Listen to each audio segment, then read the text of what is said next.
One of the things that's so important, I would really advise all of you to even write down, but at least think about your core principles, different issues. And then if you haven't thought about an issue yet, wait to speak on. Like, you can speak about it, but don't say something super confidently if you haven't ever really thought of the issue. Because what that will do is then you're not going to catch yourself in a contradiction because you've thought out your principles, you've laid it out. I've even written out different policy areas, what I believe, why I believe them, change it as my views, change, hopefully improve. Because what happens whenever your first priority is just to be a part of a team or Trump, if that's the sound, your North Star is just Trump, then what ends up happening is that star moves a lot. Strangely, it's sort of like you realize it's not a star, it's a drone. And so your North Star goes all over the place. And so then you end up saying things 3 months ago that don't make sense now because Trump changed his position, so you have to change your position. It's a nightmare. I don't know why I said that way. But here you have Andrew Tate, who's one of these big right-wing top G influencers. We're still trying to get to the bottom of, we're trying to find him, trying to help him find his shirt. Every video I see, he's shirtless. He's missing his shirt. We're going to find it. But he gives a lot of advice for some reason that people take because he seriously seems like a happy guy.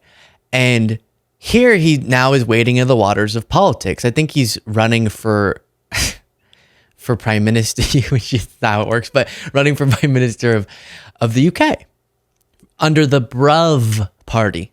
Bruv, not bruh, Bruv. Put some respect on his name, okay? And he spoke about Trump's tariffs. Now, actually, take that down, Jade. Let me show you what he said when he came out to give the official Bruv party statement on Trump's trade war. He's rooting it on, as are the MAGAs, but many of them have said something very different in the past. So I'm going to show you one video of Andrew Tate and then another one of him, and we're just going to let him argue with him because he's shared different stances. While you watch, please do click the subscribe button. Top G! As leader of the Bruv Party. By the way, some of my viewers out there won't know who Andrew Tate is. If you think I'm just screaming that for no reason, there's a reason. That's kind of Andrew Tate's thing. He calls himself the top G. He calls himself the Og. And Prime Minister of the United Kingdom, I felt it important to address a pressing matter that impacts not only our economic landscape, but the geopolitical fabric of the world. President Donald Trump's recent decision to impose tariffs on Canada and Mexico under his America First policy signals a potential wave of similar actions, possibly extending to our own shores.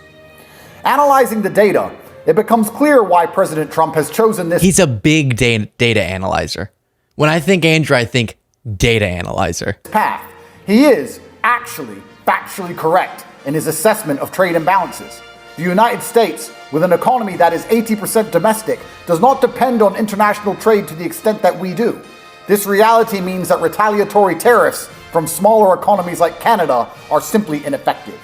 And Canada, in its arrogance and desperate attempt to feign strength with the United States, has imposed these retaliatory tariffs. They have simply committed economic suicide, and this is a mistake we will not make. Unlike Canada, which is engaged in a battle... By the way, you might be thinking, Luke, you went over... Sorry to be plugging the bonus show so much today. Oh, awkward. But on the bonus show, which you can get access to by clicking the join button below, we talked about this radio station, and someone called in being upset with myself and David Pakman. And they said that we're really condescending in our political dialogue. And that confused me because I don't feel like I'm condescending. I talk a lot directly, as you see on shows and stuff and elsewhere, directly with Trump supporters. And I feel like I'm respectful even if I tell them that I think their views are really bad. But you might say that data, making fun of him for saying he analyzed data, that's you being condescending. And I think we should always be on a path towards self-improvement. So let me think for a second. on if that was. I don't think it was, and here's why. He is the same guy who said reading is stupid and a waste of time, and it's intellectual, I think was the wording he used, masturbation. But the way you learn is by doing stuff. So he's the one who characterized himself in such a way where I don't believe that he was comprehensively digging into the data of tariff policy. Well, he's previously articulated a different position, it seems. The Canadians were acting tough. Can't believe America put a tariff in a... This is not what I meant, but let's watch this first, and then we'll look at his other position. Can't believe America taxes Canadians. Do you know who's taxed Canadians the most? Canada! Your own people tax you into the ground. You have a 20% carbon tax. You get taxed to piss. Why is he screaming? Andrew. Why are you screaming? Andrew! Where's your shirt? You get taxed every time you a dude, which is why you're all broke. It's a tax fest, so they can afford all the immigrants who don't work. So I don't know why you're complaining about American tax in Canada when your own people have taxed you into oblivion anyway. And now Canadians are going to complain to Trump, the only guy trying to restore honor and dignity to the Western Hemisphere, which by extension drags you snow up with us, and you're fucking moaning? You should moan at Trudeau. Wow, just... Sheesh. So, anywho, previously he's explained, not about the United States, but he sort of destroys his argument by explaining why global trade is so beneficial. It's not that you don't have any restrictions, but the type of let's shut it all down approach that Trump has talked about is ridiculous. And he portrayed this, actually, I rarely say this, but effectively using South Korea, North Korea as an example. North Korea is one of the poorest countries in the world, and South Korea is one of the richest countries in the world. Why? The people are the same. Well, the idea behind it is actually quite simple. The North Koreans had an absolute self-sufficiency, and they didn't want to rely on any other country for anything, which sounds quite smart, but it turns out to be a massive hindrance. And the South decided to trade and open up and deal with all other countries. When you trade, means that you spend all of your time focusing on the one thing you are good at. So South Korea became very good at microchips. They didn't need to be good at making clothes. And if they needed clothes, they'd give microchips, the thing they were good at, for the things they were bad at in return. Imagine you wanted to be completely self-sufficient and you had to make your own clothes and grow your own food and build your own house. You're going to stay poor. This is an extremely important concept for you guys at home to understand. It's interesting. I feel like half the reason clips of him go viral is because there's epic music under it. As if you just shout and have your shirt off and have epic music under you, it sounds like what you're saying is intense. Let's try that. Ready? Except for the shirtless part. I'm not gonna do that.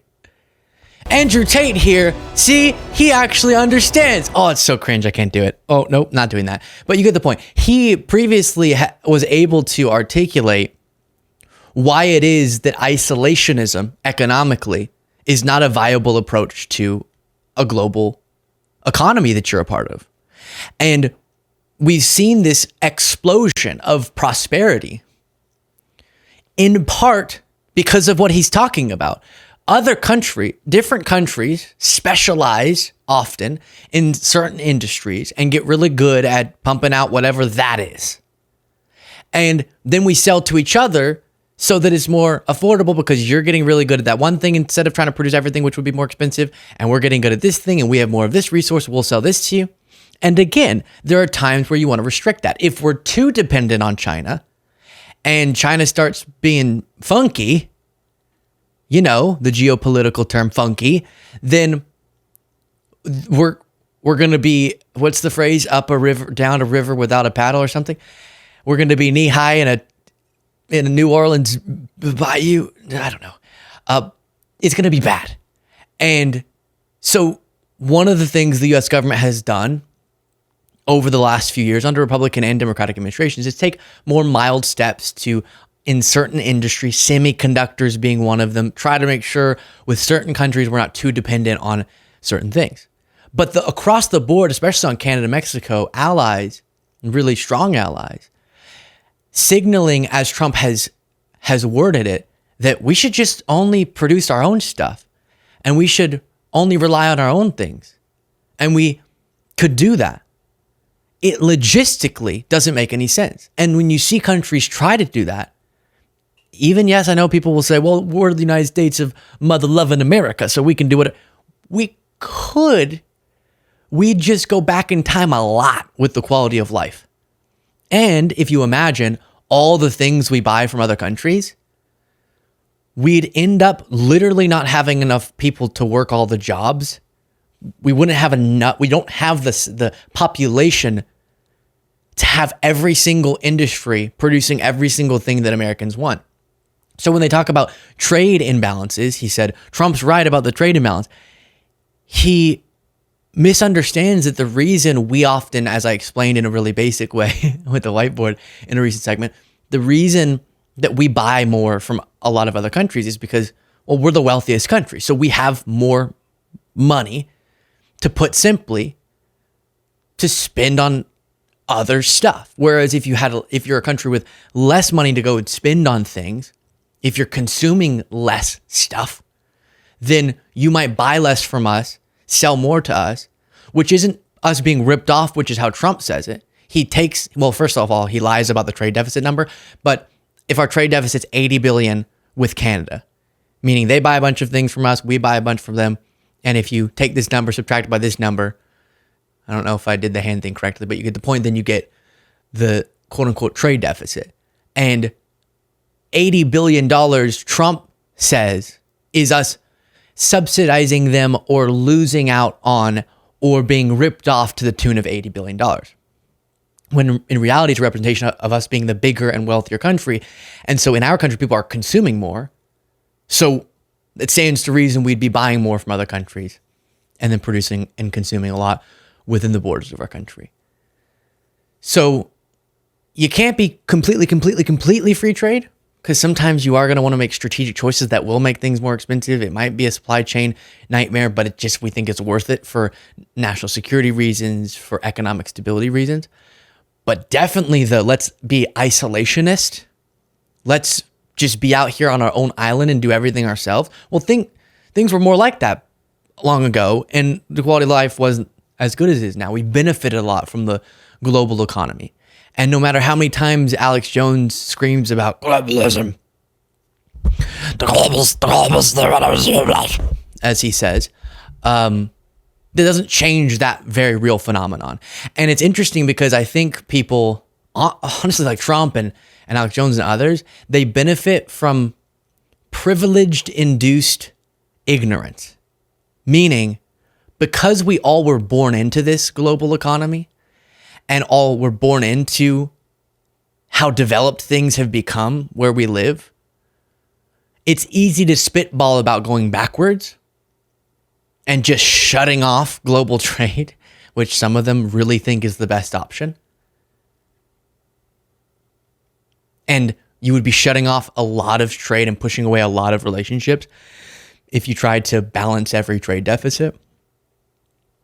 But they don't see how disastrous that would actually be. And I hope they'll never have to see it. I don't think they will, because even Trump doesn't want to cause the economic crisis that would be necessary to do that. So there's Andrew Tate kind of wrecking himself with two different arguments, explaining why the shut-off approach, even with a country as big and wealthy, how do you think we got so wealthy? A part of it is because of trade. And even with us, it's a bad idea to take the North Korea approach, which increasingly, I should say, increasingly it's looking like a lot of MAGAs really do think that would be cooler to be North Korea. Because after all, as Trump put it, his Kim Jong-un's generals stand at attention. I want my generals to stand at attention like that. Share your thoughts in the comments.